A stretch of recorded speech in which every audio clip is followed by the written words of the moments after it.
right, you guys, it's that part of the show where we interview somebody, fill in the blank, rhymes with schmamazing, someone amazing. And this is definitely happening. He is an actor, and his name is EJ Bonilla. Yeah! She said my name correctly. EJ Bonilla. Bonilla. I thought it was Bonilla, but I was like, let me go with Bonilla. As a long-suffering Mets fan, are you related to Bobby Bonilla? Yeah, actually, yeah, he's my second cousin. What? No! Shut up! Okay, no. He's a liar. Jamie got excited. And a good actor. Jamie's like, wait a minute, he still makes $1 million actor. for the next 20 years. No, I was gonna be like, yeah, I can't say anything bad No, about I'm Bobby in his Bonilla will. now. I'm in his will now. I haven't gotten no money to me though. He's been out of the Mets. I was gonna switch it up. Like, no, actually, he's underrated. Yeah. Yeah, that guy, he played ball. It's like when you go see a play, you're like, it wasn't great, but I love my friend. You're like, you had lights. God, you were on stage. How'd that feel? Yeah. You did it. Who's the guy that closed the curtain? He's good. Oh man, that was perfect. It was such good timing. We're here for those at home or wherever you're listening to this podcast. Could you just give us a brief synopsis of where our listeners may have seen you? I don't know, man. You've got quite a resume, and rather than me go through it and do your PR, I don't know. I've been blessed enough to tell stories for a little while now, and I started around the time I was like 16. so young. So I got really lucky because like other boys were busy trying too hard to impress girls, and I was like, that sounds great, but it's not gonna happen. I have to come into myself first. So I started saying yes to other parts of life. Like I found God, and that opened up so much for me. And I Google searched open casting calls for managers and agents in New York City. And I took it as a sign because, like, on the first page, it was like the day of the interview for this open casting call was on my birthday. But my birthday is September 8th, and we were already in October. So I was like, that shouldn't be there. And then that's my manager till this day. Wow. Yeah. So basically, your Thank you, advice to Jesus. actors is just to Google casting agents? Honestly, Guys, it's that easy. it's that. I think a lot of places aren't developing talent anymore. Not as much. Everyone wants someone to come with a resume, which is fucking bullshit. But yeah, if you can find a boutique small agency that believes in you, absolutely do it. Especially the younger you are, the more they're like, okay, we can help them grow. So I've been doing a fair amount of stuff. I've gone broke a few times. But yeah, like I was on Guiding Light for a few years. Huge. Okay, I love the name of your character in Guiding Light. Can you say it? You know what's funny? It's fucking Rafe. And in the first meeting, I was like, hi, I'm just, I'm new here, but is it like Rafi or is it like Rafi maybe? Because his name's Raphael. And they're like, no, I think it's Rafe. What's the rate? Yeah, so I was just like, I'm not going to argue with them. They're paying me. Sounds good. Rivera. And when like my Latino mother also was like, Rafe, where are you? I was just like, this is good. This is good. Did you have any of those soap opera moments where you just have to like stare at each other for like 5 minutes? Shit, fucking yeah. My first episode. That's really funny. I think Jimmy saw it because before. it was the first episode, and I remember going home being like, holy shit, that shit's real? Like, they really do that. Yeah. My first episode, I was like robbing the guy who ended up secretly being my father. So that's normal. Wait, what? That was normal. Rafe, I'm your dad. I am your papa. Spoiler alert. I was like, no, don't look at me. Here, take it back, Dad. I am so lonely and angry and brown. So like I rob him at knife point. I'm like, give me your money, man. And then he's like, huh? But it was the moment that they cut to commercial. So they literally were like, okay, EJ, you know what? You're not doing it right. And not doing it right, I thought was me being realistic. And they were like, no, that's not what we want. Wow. They were like, I want you to look at him and then look at the knife and look at him. But then look at the knife and then look back at him and be like, what? You're going to give me your money. I've made a decision in my brain. Oh my God, that's So yeah, those moments are real. But I get it. Like you're cutting to commercial. It's creating suspense. You know, they're pumping out 42 minutes of material every day. So bless everyone's hearts there. Like, it is a fantastic training ground for anyone, regardless of what your background is. I'm making jokes about soap operas, but like, dude, take the job, take the gig, and don't let yourself accept less. I think that's the thing. Like, you can get away with less than as an artist because they don't have time to look for the best shit. They just don't. It's like 14 hours a day, right? Yeah, a lot of the time.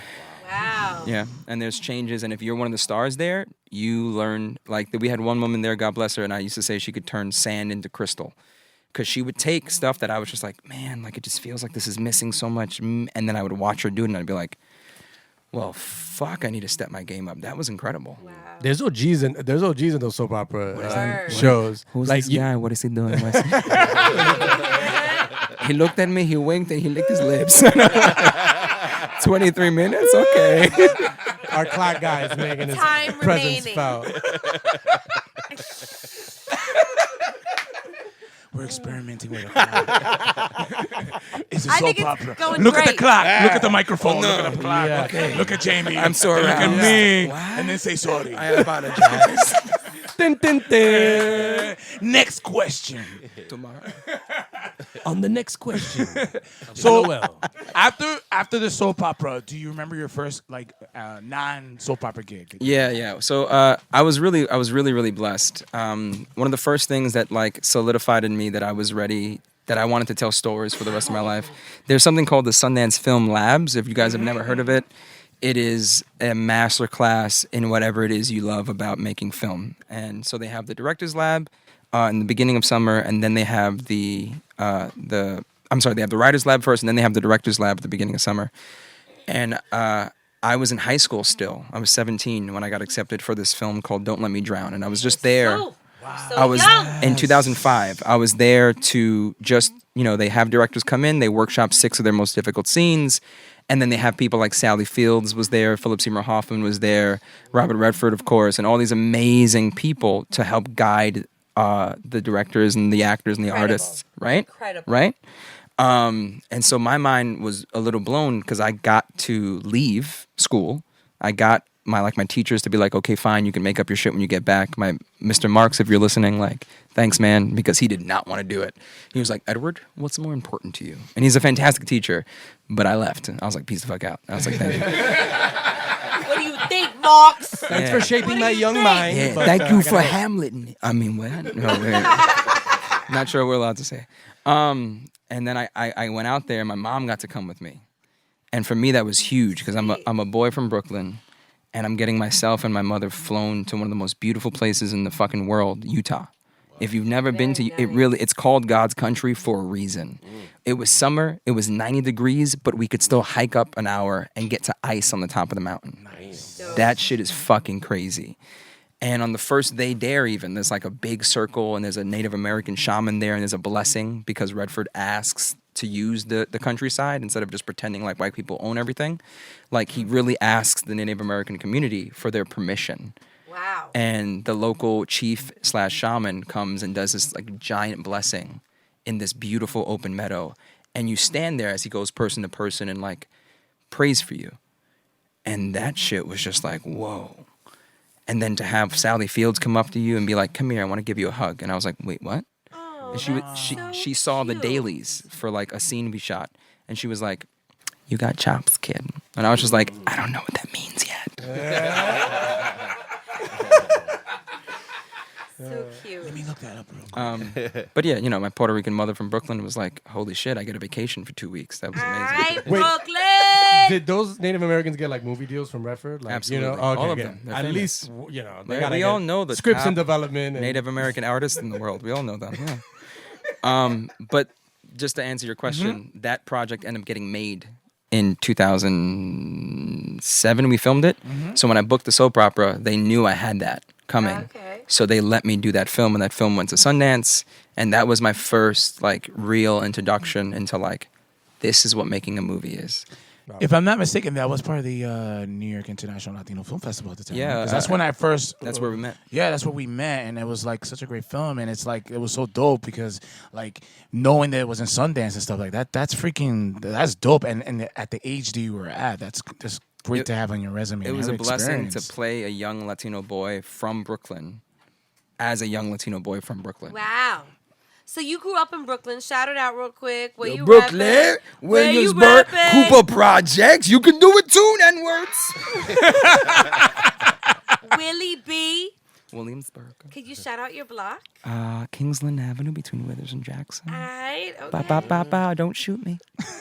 So, Williamsburg is different now. Is it different? Are you more kidding different, me, man? Like, more yeah. different than when you grew up. Yeah, I there? wasn't allowed outside when I was littler. You know. Also, never grow up, guys. It's a trap. Don't do it. Yeah. Now there's like organic chicken on every street corner. They're slinging that instead of the weed, because white people took over that industry. You know, we could talk about that shit. I hate that. They're just selling weed in storefronts now. Yeah, now they're it's like- just like no more slinging. Oh my! It's, I went to a place. hey, welcome. Yeah. Okay. What? We do yoga in the back and we sell weed in the front. No fucking jokes. And have you been to Cali and looked at their weed shops? Yes. It was like an iPhone store. I walked in and they all had tablets. We did it together. We did it together. We did it together. We all together have been to dispensaries in LA. Oh man. And it was just, we went to a female-owned one. Do you remember that? Everybody's wearing pink little like half tops and shit. But anyway, They had Star No, Wars, yeah. Star Wars themed weed. I was like, wow, this It's is even for weird. nerds. There's Yeah. like glass cases. Everything's on display. They're like, yes, sir. Let me open that for you. What kind of bud do you prefer? I'm like, I don't fucking know this kind. I don't know. so like the Brooklyn be coming out sometimes. I could be on set. When I'm angry, absolutely. Discuss. Like what happened? I think when I'm on set, the way that I get into character is by making a fool of myself often. So like if there's like people before, let's say like a play reading or something like that. I got this from a friend, but it's very much me. Like other people are shaking hands, they're talking, they're on their phones. I'm in the corner playing with something. Like I stay in my imagination as often as possible. I believe in that power. I believe that we have the universe inside of us. And so you don't always have to use your family or your own tragedy as a thing. It can be a starting off point. But I believe that like we have everything in us. And so often I'll go into casting rooms and I'll be like, excuse me, I'm sorry, is it a possibility this character could be from London? Is that a thing? No. All right, it's fine. All right, A, B, C. Sorry. Okay, American then? Cool. And I'll just fuck with them intentionally because I don't want you to peg me as anything because I hate that you already tried to. Like I've had I love my manager, Elise Kosev is amazing over at MKS&D, so is Jeff Mitchell. And she's been honest with me. And there was a point when I was a little littler than I am now where a casting director told her, yeah, he's great, but he doesn't do this. And I was pissed because this was upper class. This was extremely educated. This was the son of an Argentinian diplomat. And I just remember being like, well, fuck that. I went to fucking the Gap. I got all the khakis, you know. Yeah, just give them all. I'm just like I all the will khakis. take all of the khakis. I don't care. Because why? I don't know what they are. Okay. But that was like a big thing for me, I think. So like, and I've had directors say that. Like there was one director, and he's a great guy, and he was really honest, and he was like, EJ, if I'd have known that you were dancing around like a little puff, I'd have never hired you, mate. And I was just like, wow, thank you. I'm a fucking actor, but okay, cool. Good to know. You know? Do you think there's been progress in the last 5 to like 6, 7 years in the industry as far as Absolutely. us Latinos as being actors and stuff? Yeah, I think they realized that there's money here, and so they started to change things. Yes. I think that's really what it is. I mean, I think a big part of it is like now they're finally letting us write more. And I hate even saying letting us. Another part of it is like we have social media now. You can have a whole fucking business off of your little phone and make money being who you are. So now you can't hide. You can't hide me. I'm here. And one of the things I said on stage recently was like, we are our flags the moment we walk into a room. And so often the movies about us getting made are like, I'm going to play my congas on top of this roof and you'll see my story. It is hard. We sell drugs. It is difficult. But it's like, what about the films where me and my friends are hanging out and we're pretending that we have an imaginary friend and that's the whole movie? Like, where's our films like that? And they often aren't there, right? Because we don't have enough of us writing. But because Leguizamo and all these other amazing people that came before us helped pave the way. I mean, I look at Leguizamo like a fucking hero, man. Yeah. Listen, that's how we feel in the room. Right. We're on the same page. Yeah. I mean, Latin History for Morons. I was there opening night. I wept. Where did you get a brownie from? No, I'm just kidding. No, I really don't want one. I can't. It was I can't about do to it. No, I get can't. so deep, and then was it went to getting a brownie. Genesis I came in with a appreciate brownie. it. Wait a Genesis second. I came in with a brownie. appreciate it. Genesis. Trae Why lo would they do brownie. that? That is so mean. No, I don't want it now. Trae No. la galleta. No, I'm just kidding. I can't have any. No, I mean like Liguazam. No, I'm serious. I can't have any. Thank you though. I'm just kidding. Wow. Thanks, Genesis. So Like- look what that was, Dude, a demon clown in Spawn, a little person, musician, actor in Moulin Rouge, like Chi-Chi in Tu Wong Fu. Like this dude proves you cannot keep me down. You can't. I am not just what you saw me as in movies from the fucking 80s, where brown people were played not by brown people. You know what I mean? Like you don't get to do that, not anymore. And so I'm really excited as we write more of our own projects and as people see that I am everything. Yeah, and I'm fucking from Brooklyn. Thank you. Woo. I love that so much, not only because I'm also from Brooklyn, but just I love that you use your platform to convey messaging. And another message that you're really trying to convey right now is about toxic masculinity. Absolutely. So could you enlighten us a little bit more about that topic and what you're doing around it? Yeah, a lot of us don't have dads. You know what I mean? And one of the biggest things plaguing our community, sadly, is often we're having babies very young. So how do you even begin to teach your child patience and other virtues when you're going through puberty still? I don't blame young mothers for getting angry at their kids. They're 15, 16, 17. God bless them. Like, what do you expected to understand? Like, she kicked ass. She's my fucking hero, my mom. I love that. That being said, you know, a lot of what I learned was like, hey, Papa, here's a bag of condoms. Go get them. You know what I mean? And then I honestly think that boys and girls aren't really that different, but we're raised fucking differently. You shut up, keep your legs closed, and don't be a little slut. You get ahead, Papa. How big is that? There, how many good girlfriends you have? There you go. Give her the dick. And you know what? Give her the dick. A lot of times, it's women saying that to their boys. Yeah. A lot of the perpetuation of toxic masculinity comes from women who say that they want a sweet, sensitive guy, and then you get that sweet, sensitive guy, and you're not turned on. You know, so what the fuck is that? And so I really do want to have conversations with younger boys where I say to them, listen, like, let's have a conversation about the power of saying no as a male. You know, I'm an advocate for females as well. I'm my own feminist in my own way. But like as a male talking to other males, there is power in saying no to something you don't really want. Why? Because we're taught, yo, bro, you get the opportunity to fuck, you better take it. And not only must you take it, you better beat that pussy up. Because if you don't, you're not a real man. Is that what they tell you guys? That is You sound like my high school gym coach. that. That's where you heard that talk from? He was very motivational. I needed motivation. Jamie. You were like, I can do it. He's right. It's working now. No, I don't need my emotions. No, just this member. And I think it's bullshit. It really, really is. Like, one of the things I like to say to someone that I'm actually interested in is, yeah, I'm fun sometimes and I'm open, but can you love me when I'm insecure and I feel small? And if that goes on for a while. Because how many guys out there feel a lot but refuse to say it to their wives or their girlfriends or whomever, the people in their life? Why? Because they're afraid if I show you my sensitivity, you're going to think I'm weak. And if you think I'm weak, you won't love me anymore, or you won't think I'm attractive anymore, or you won't want to fuck me anymore. And that's just real shit.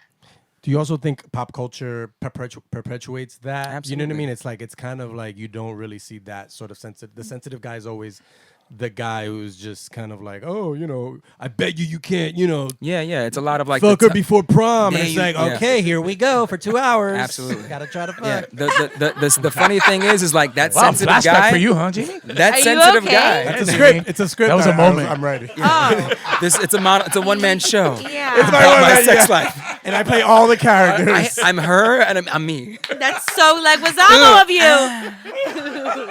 No, but seriously, like pop culture is. I mean, Yeah. some kids are raised by the TV, and this is I what was. they see. Yeah, I mean, My TV is my babysitter. Yeah, man. and to you- this day, it's one of my most unhealthy habits. Sorry. no. So yeah. So how do we? All right. So and how do you feel like you can kind of break that habit? I mean, you were talking about maybe doing like a podcast, right? Or something where you. I think that like the more, especially males of color, because I'm not in the white community like that. I'm not in other communities. This is mine. So for me, especially for males of color, to like who are in the public eye and maybe who are going to be seen a certain way, to break the fucking stereotype and speak up. For just fathers to speak up and go on their Instagrams, go on your Facebook and have a conversation with the sons of the world. If you view yourself as a male who's finally found balance in your life and you found comfort in your sexuality, in yourself as a human, just being an individual, I like to say you need to find a way to be lovingly and yet unapologetically yourself. If you are being an asshole, you're probably not being your true self. And you don't have to be scared of that. Like I like to tell younger boys, I'm like, I go talk in schools every once in a while. And often if I can, I'll take the boys aside and we'll have a circle conversation and we'll talk. And one of the first things I said at Boston Arts Academy with a group of boys was, you are not your father. And I just let that hit for a second. And because I knew one of the boys was having an issue, I knew some stuff that they didn't know I knew. And I just needed them to hear that, because sometimes we wish we'd heard it, You're not your father, you're not your uncle, you're not the males in your life that you think you're supposed to be like. But that's awesome, dude. Because you get to figure out whatever the fuck you are, because whatever that is special, it truly is. So figure it out. Say yes to things that make you uncomfortable. If it doesn't hurt your soul, and maybe the people you love, say yes. But if being yourself makes the people you love uncomfortable, God bless them, but fuck them. Because by virtue of you being you, by you having that strength, the family that you think won't change around you, they'll grow, because they do love you more than you think. They'll figure it a fuck out. And if they don't, then God bless them, that's on them. Yeah, that's amazing. And God bless your vocabulary, because I thought I had a potty mouth. I curse the most on this show. Don't you think? I have met That's it. Next my episode. fucking match. Yo, like let's fucking get to it. Asshole, what? Who are some of the people that kind of like got you to get in that frame of thinking? Because God bless you, bro, thinking this way and planting that seed for the future. I was really uncomfortable for a really long time. And I have really good friends that don't know that about me, I think, fully. Like, I had no friends for a very long time. I was the kid at the lunch table who would pretend to be asleep, so it seemed like it was my choice you weren't talking to me. Bendito. Wow. And for me, like, finding God, I remember the night that happened, I cried for 3.5 hours straight. Just so much weight on the shoulders of a 12-year-old. And we don't realize, like, our sons, our daughters are suffering, and we don't know. School is hard. Most of your kids' times are spent in school. So as much as you love them, you're like, you can do it, don't worry about it. Parents aren't as involved, especially parents from the hood, where it's like, we don't got time for that.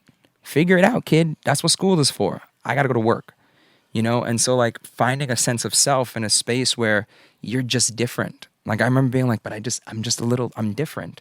I'm not my brother. I wish I was. It used to make me cry. I want to be tougher. I want to be more of that masculine male.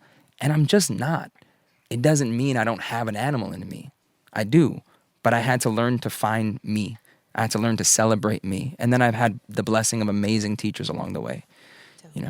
Mr. Marks really was a great teacher. Mr. William Green is one of the most incredible educators in New York City, period. He's the most flaming homosexual I've ever met, and the most amazing dancer, and the most amazing chemistry teacher.